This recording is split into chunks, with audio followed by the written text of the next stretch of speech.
శ్రీకృష్ణుని పేరు తలుచుకోగానే వెంటనే రాధాదేవి ఎలా గుర్తుకు వస్తుందో అలాగే శ్రీకృష్ణుని భక్తుల ప్రస్తావన వచ్చినప్పుడు మొదటగా గుర్తుకు వచ్చేది మీరాబాయి. శ్రీకృష్ణుడికి చిన్నప్పటి నుండే పరమ భక్తురాలు. రాజ్యవంశానికి చెందిన ఈ మీరాబాయి శ్రీకృష్ణుడికి ఎలా భక్తురాలయ్యింది? ఇష్టం లేని వివాహం చేసుకుని తన జీవితాన్ని ఎలా కొనసాగించింది? చివరికి ఆమె ఎలా మరణించింది? ఇలాంటి విషయాలన్నీ ఈ వీడియోలో తెలుసుకుందాం. మీరాబాయి రాజస్థాన్ రాష్ట్రంలోని కుడికి గ్రామంలో 16వ శతాబ్దంలో జన్మించింది. ఒకసారి మీరాబాయి 3 ఏళ్ల వయస్సులో ఒక సాధువు దగ్గర శ్రీకృష్ణుని ప్రతిమ చూస్తుంది. ఆ ప్రతిమకు ఆకర్షితురాలైపోతుంది. ఆ ప్రతిమ తనకి కావాలని అడిగింది.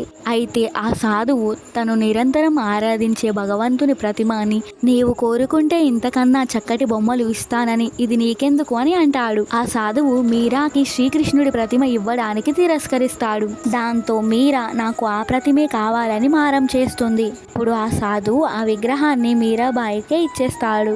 అప్పటి నుండి మీరాకి ఆ విగ్రహమే లోకంగా మారింది. ఆ విగ్రహంతోనే ఆడుకునేది. నిరంతరం శ్రీకృష్ణుడి ప్రతిమకు సేవలు చేస్తూ గడిపేది.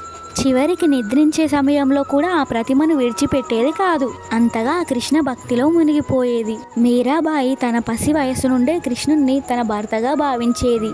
ఈ భావనకు బీజం వేసింది ఆమె తల్లే అని చెప్పాలి. మీరా 4 ఏళ్ల వయసులో ఒకసారి రాజప్రాంగణం ముందు నుంచి పెళ్లి ఊరేగింపు వెళ్తుంది.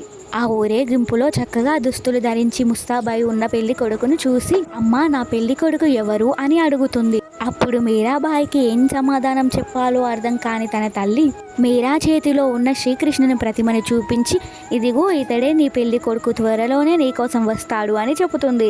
అప్పటి నుండి మీరా శ్రీకృష్ణుడే తన భర్త అని, తన కోసం వస్తాడని గట్టిగా నమ్మింది. మీరాబాయి పసి వయసులో ఉన్నప్పుడే తన తల్లిదండ్రులు చనిపోతారు. దాంతో మీరాబాయి తన తాత సంరక్షణలోనే పెరుగుతుంది. మీరాకు 14 ఏళ్ల వయసులోనే తన తాతగారు భోజరాజు అనే రాజుతో వివాహం నిశ్చయిస్తాడు. అయితే మీరా అప్పటికే శ్రీకృష్ణుడే తన భర్తగా భావించడం వల్ల వేరే వ్యక్తిని తన భర్తగా అనుకోవడం భరించలేకపోయింది. కానీ తాతగారి మాట మీద చివరికి వివాహం చేసుకుంది. మీరాబాయి శ్రీకృష్ణుడిని తన భర్తగా భావించినా తన వివాహ జీవితంలోని బాధ్యతలను వదిలిపెట్టలేదు. ఒక భార్యగా, ఒక కోడలిగా బాధ్యతలన్నీ నిర్వహించిన తర్వాత రోజు కృష్ణుడి గుడికి వెళ్లి పూజలు చేసి పాటలు పాడుతూ నాట్యం చేసేది. ఆ ఆలయంలోనే గంటల తరబడి పాటలు పాడుతూ నాట్యం చేస్తూనే కాలం గడిపేది.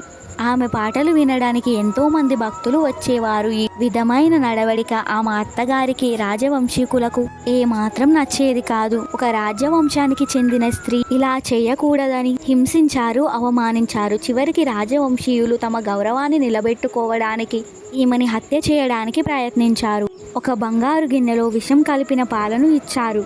ఆ పాలని శ్రీకృష్ణుడికి నైవేద్యంగా పెట్టి కృష్ణుడి ప్రసాదంగా ఆ పాలను తాగింది. విషం పాలు తాగినప్పటికీ ఆమె మీద ఎలాంటి ప్రభావం చూపించలేదు. అయితే కొంతకాలానికి తన భర్త భోజరాజు యుద్ధంలో మరణిస్తాడు. అతి చిన్న వయసులోనే భర్తని కోల్పోయిన మీరాను అప్పటి ఆచారాల ప్రకారం భర్త చితిలో సహగమనం చేయించాలి అనుకున్నారు. కానీ కృష్ణుడే తన భర్త అని, అతనికి చావు అనేది లేదని, కాబట్టి తను సహగమనం చేయడానికి ఒప్పుకోలేదు. సరికదా కొంతకాలానికి రాజ్యాన్ని వదిలిపెట్టి శ్రీకృష్ణుడు నడయాడిన బృందావనానికి చేరుకుంటుంది. అక్కడే సన్యాసిని జీవితాన్ని గడుపుతూ ఎన్నో పద్యాలు రాస్తూ ఇతర సాధువులతో కలిసి భజనలు చేస్తూ కాలం గడిపేది. బృందావనంలో జీవగోస్వామి అనే సాధువు ఉండేవారు. వారి గొప్ప భక్తిని తెలుసుకొని వారిని కలవాలని అనుకుంది. కానీ ఆయన మీరా ముఖం చూడడానికి కూడా నిరాకరించారు. తను ఒక సన్యాసి కాబట్టి స్త్రీ ముఖం చూడనని చెప్పాడు. ఇది విన్న మీరా ఈ విశ్వంలో నిజమైన పురుషుడు కేవలం కృష్ణుడు మాత్రమే అని చెబుతుంది. తర్వాత మీరా బృందావనం నుండి ద్వారకా నగరానికి చేరుకుంటుంది.